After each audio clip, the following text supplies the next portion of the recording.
I'm sitting in my classroom during my lunch break, trying to convince one of my students, Bradley, not to join the Latin Kings, one of the local gangs in the South Bronx. And as I'm finally making some progress with him, I get a phone call. And it's my grand aunt, Nikki Nani, and she starts yelling, Ayesha, Ayesha, are you okay? And I say, yeah, what's wrong? What's going on? And she says, 4 men tried to blow up the Bronx. And I said, what? 4 men tried to blow up the Bronx? Nikki Nani, don't you know that that's like blowing up a city? And she says, well, I saw it on TV, go check it out. So I said, okay, as soon as I get home, I'll check it out. And the whole time I'm riding the train back, I'm praying in my head, oh God, please let these 4 men not be Muslim. But sure enough, I turn on the news, and there are 4 African-American Muslim men handcuffed because apparently they tried to blow up a synagogue in Riverdale, which is in the Bronx. As I watched the news longer and longer, I realized something didn't really make sense with this story. These 4 men hadn't graduated from high school.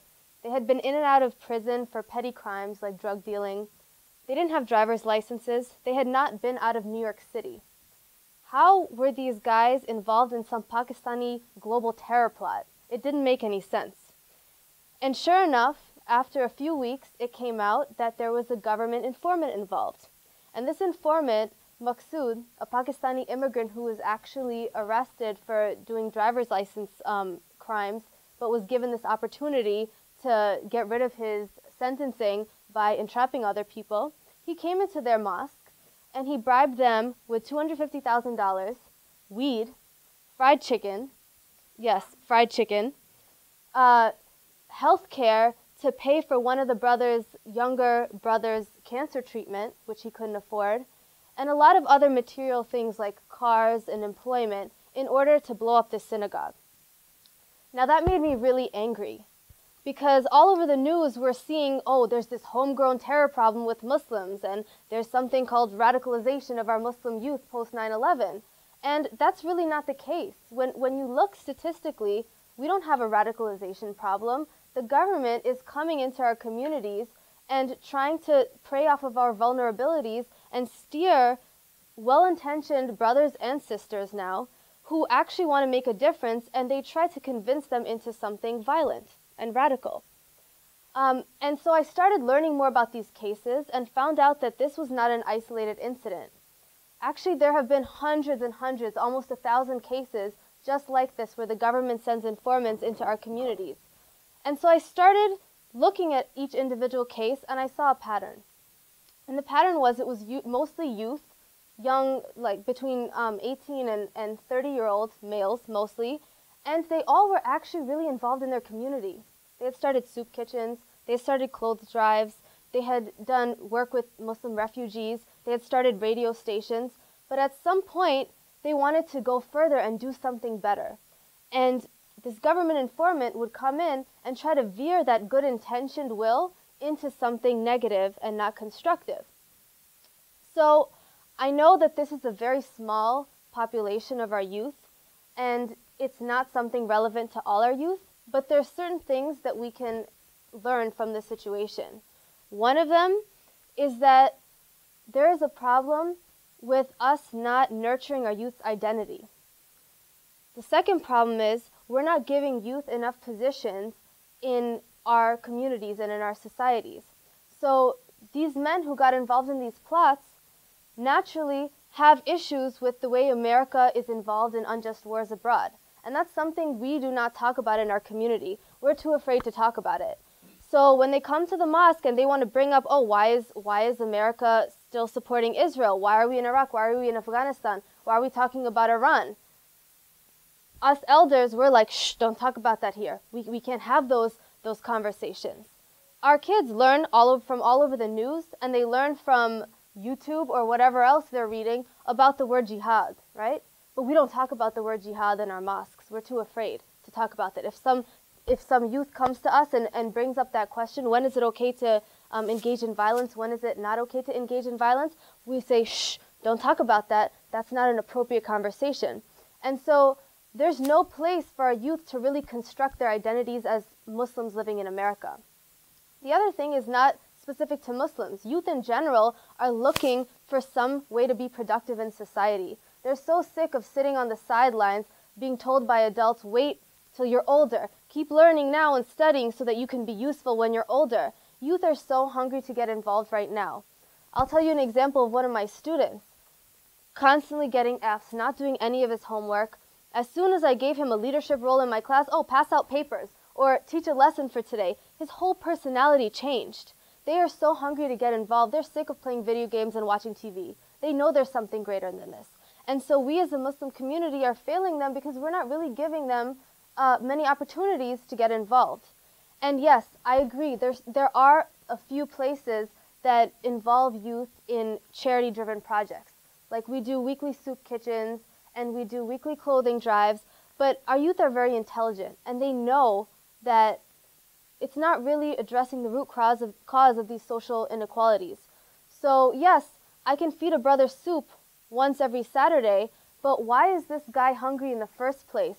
What can I do to deal with the root cause of the problem so that this guy does not need to come to me for soup every Wednesday? How can I empower him? And what is the root cause of this economic inequality? And so the youth are not feeling like our communities are providing them with these solutions, so they're looking elsewhere or they're leaving our community completely. So I thought that we're being called radical as a community.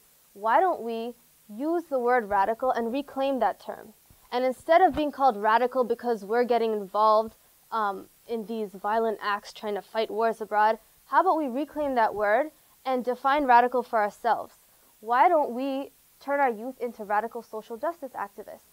Because that's dealing with both issues. Issue number one, we need a way to engage our youth and we need to nurture their sense of identity. And issue number two, there are far too few Muslims involved in social justice activism. Now, I don't want to speak for all Muslims because I know that there are a lot of Muslims doing great things.